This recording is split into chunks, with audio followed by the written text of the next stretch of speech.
Hi everyone, this video is the introduction to a new series of videos that will teach you how to use Python with Abaqus and how you can use Python programming to create new models and create them faster and let the computer do all the work for you. So the first slide here is why are you interested in learning Python and why are you interested in learning Python in the context of Abaqus? The first thing you need to understand is without Python, every single time you want to change something in your model, you need to use your mouse and you need to use your own hands to make that change. While if you run Abaqus with Python, you can spend a little bit of time developing a script that then does all that work for you.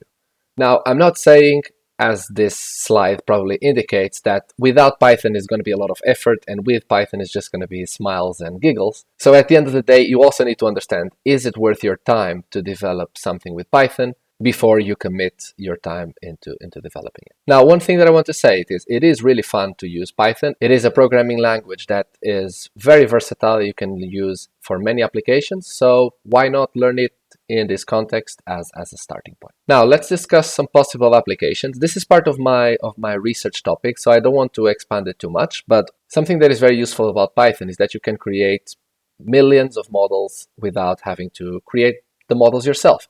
So that fits very well with the advancements in neural networks. So here, for example, it's an Abaqus model that tries to predict the nonlinear response of plate girders, which is going to be my first example for this series of videos.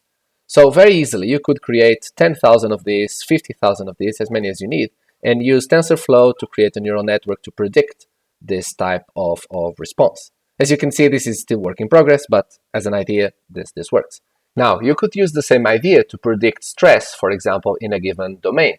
So here, for example, it's a cantilever plate with a couple of forces, and you can get from Abaqus the answer from, for example, the axial stress, and then compare it with the prediction from neural network with TensorFlow. This could also, in theory, be used for 3D structures. And again, you can use Python to create 10,000 of these models, a million of these models, and then since neural networks depend on the amount of data, you can guarantee that the neural networks will eventually start predicting the response accurately. Another application that I've been working on for many years is using genetic algorithms.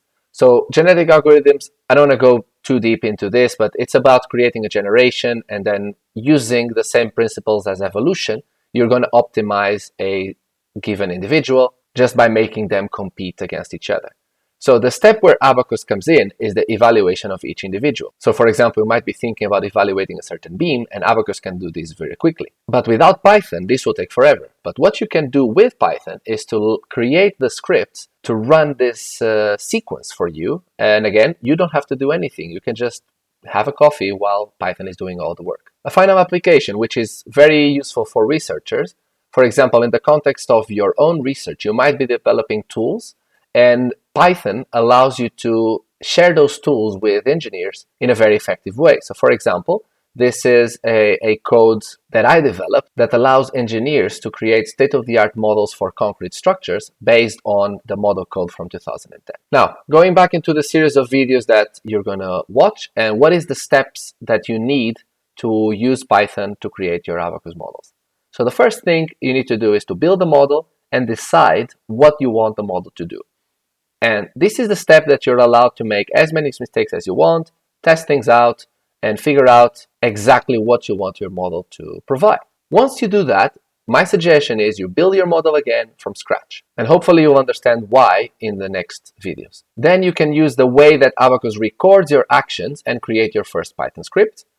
I suggest you include comments so then you can use the Python script in the future and then you can share it with other people. And after that, you start substituting the relevant numbers with the input parameters from your models. That allows you to create multiple models with different geometries very, very fast. Step number 6 is testing many times until this works. Step number 7 is start building post-processing that you want your model to provide once you have the model running. And again, a big sequence of testing for your post-processing. And once all of this is done, you can create the master file that runs the 10,000 models that you want, the genetic algorithms, whatever you might need. And then the last step is, while the master file is running, you can go watch TV or have a coffee or go outside or whatever you want to do. Now, the last slide is a little bit of housekeeping for this series.